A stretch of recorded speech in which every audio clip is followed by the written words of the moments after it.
listening. Hey guys, welcome back to We Watch the Movie. I'm Mike, he's Jay, this is Movie News Reactions. This is where I tell Jay about a movie news story he doesn't know about yet. And I said, God damn! You're like a fucking salamander. I'm a fucking skeevy stoner. You are skeevy. I don't even know what that means. It's just I don't either, but sometimes things just flow into my brain like a lyric video. Just it makes sense. It's like that you were that guy at that party's like, do you guys want some fucking pie? I'm gonna make some hot dogs.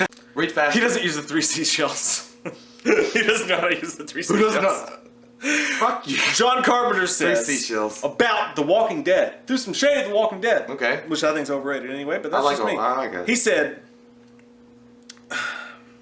He said that? That was a movie that George Romero made back in '68. Ooh. Night of the Living Dead. Mm-hmm. And they have milked, people have milked it, and they're still milking it. It's unreal. That tit won't give it up. Yeah, so John Carpenter's basically like, come up with a new fucking idea, bitches. I mean, you can't really blame The Walking Dead because zombies are a thing. People love zombie movies. It's not like they're the first ones to do it. But, and you want more zombie movies, right? Like, zombie movies are fun. Yeah. I don't want someone to be like, well, George Romero did it, I can't do it again. Well, here's the thing. John Carpenter is like the Pope of horror. Yeah. So when he speaks, you listen. You spread but them then butt again, cheeks. you can have... Come on, John! Hey, yeah, just put it in, John, really quick. Spit it over and take it right up the tailpipe. Make sure you have some lotion. But when he speaks, you two tend to listen, all right? So I'm just... it's been done before. It's been done a million times. You can't really say and fault Walking Dead for using a formula that worked so well in '68 with George A. Romero. I think Snyder did the Dawn of the Dead remake, right? Was it Snyder? Yeah. Okay, so he made them run, which there was a huge controversy about that back when it came out because they were running. They're like, there was no way they could run because they would have rigor mortis. It's a zombie movie. It doesn't matter. That was a different take. I don't necessarily agree with that either. Like, or 28 days later and 28 weeks later, they were still zombies. I don't give a fuck what they say. Oh, the rage virus. They were still zombies. George Romero was the first visionary that saw what zombies could be in today's society, and you can't say, because I mean, Halloween, Michael Myers, is it not based in some small part off of Norman Bates from Psycho?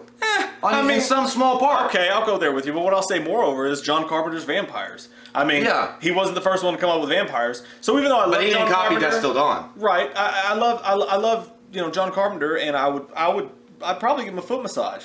Or a blowjob. Him and Marcellus's wife. I'd probably give them both foot massages. Who's Marcellus's wife? You know, Pulp Fiction. Oh yeah, I'd do that. Yeah. Give another man's wife a foot massage.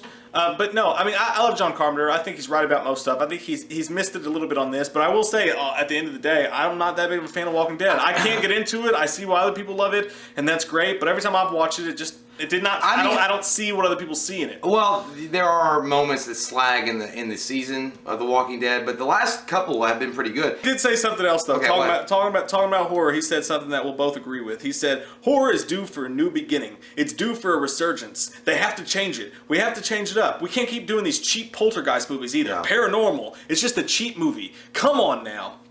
Come on, man! You know what? John Carpenter reminds me of the Sammy Hagar of fucking Van Halen. Like, I don't know. He's not like David Lee Roth, but he's Sammy Hagar. He's like the Red Rocker. You could easily look at him and be like, well, make it.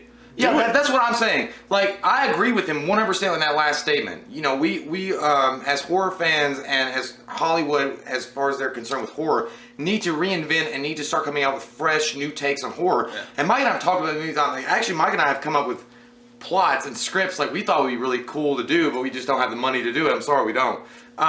But there are definite avenues that Hollywood could take with directors, that unknown directors, to go and do these cool things. Insidious was the step in the right direction, I think. Here's the thing, though. I think he was showing. That's what I was going to say. I think he was throwing shade at James Wan with that. We can't make these cheap poltergeist movies anymore. Look at what James Wan's doing. Those are all the horror movies that are coming out. Right. So he's saying, "Fuck those movies." But at the end of the day, I'll fucking jump in that boat. That boat's on the hater boat's on the dock, and I'm ready to jump right the fuck in and be like, "Yeah, let's do some original shit."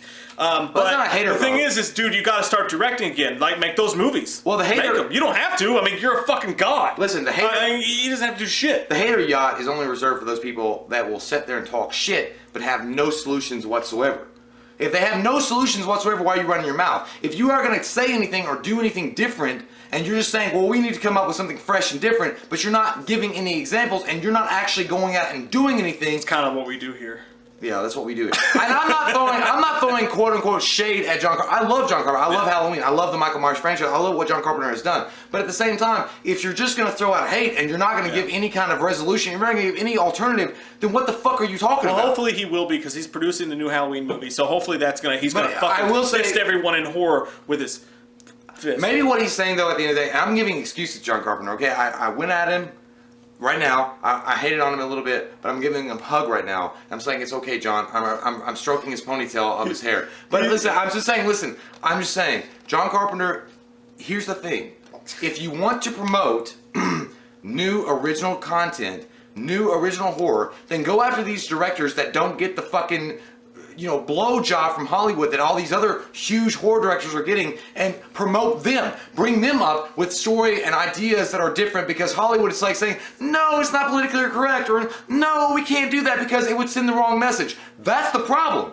If you want to make a new serial killer movie, then I'm sure there's multiple ideas out there in the fucking world that could be amazing and awesome, but those guys never get attention. They never get the fucking time of day because they're not Adam Wingard, who should be doing the new Halloween movie. I bet John Carpenter somewhere in a leather chair listening to this in his office. I wish he was. Is he dead? He's like, oh, not dead. Just very much retired. We love your fucking faces. If you're new to the channel, click that subscribe button and get some goddamn whale opinion.